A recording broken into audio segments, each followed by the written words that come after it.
Okay, this is example 41 on page 162 B.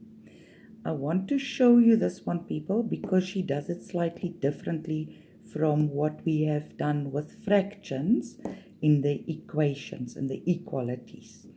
Okay, so firstly, people, look at this and you see fractions. When we have two terms in the numerator or denominator, remember step one is always to put your brackets around. Then you need to find the lowest common multiple of all denominators. So the lowest common multiple of 4 and 3 and 6 is 12. Okay. Then the next step is you multiply each term by 12. Okay? By 12. That's the way I taught you. Thereafter, you can see that you can cancel the denominator and the numerator. So we actually divide by 4 here, which gives me 1, and by 4 here, which gives me 3. Okay? Here, this one, you can cancel the 12 and the 3. So this is 1, and the 3 goes into 12 4 times. And then the last one, you can cancel the 12 and the 6. So 6 goes into 6 once, and then 12 divided by 6 is 2. Okay, so if you now look, people, we got rid of the denominators. Remember, we actually made them all 12, okay, by multiplying with the lowest common multiple, and therefore we can cancel them. Okay, so if we look at what we got left at the top there now, it is 3, and then bracket open x minus 2.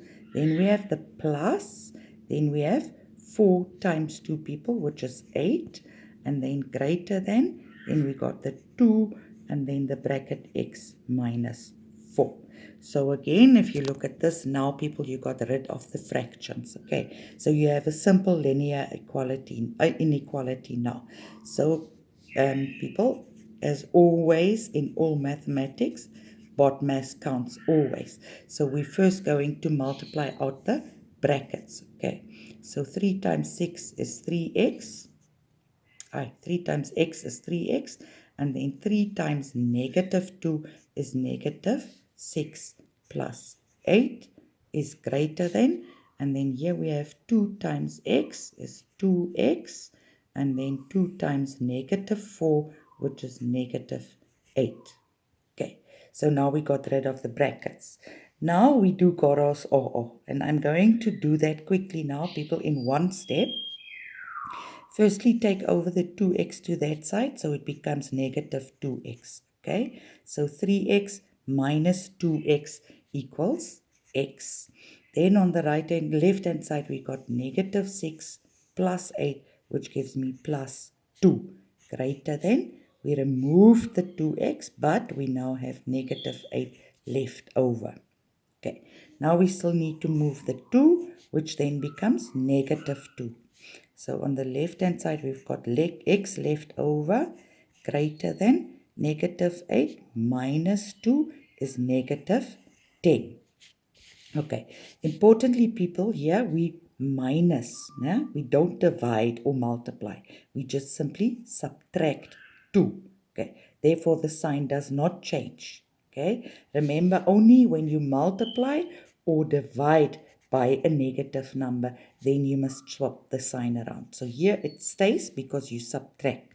Okay, then if you must represent this on the number line now, so we read this x is greater than negative 10. So you must have on your number line negative 10, people.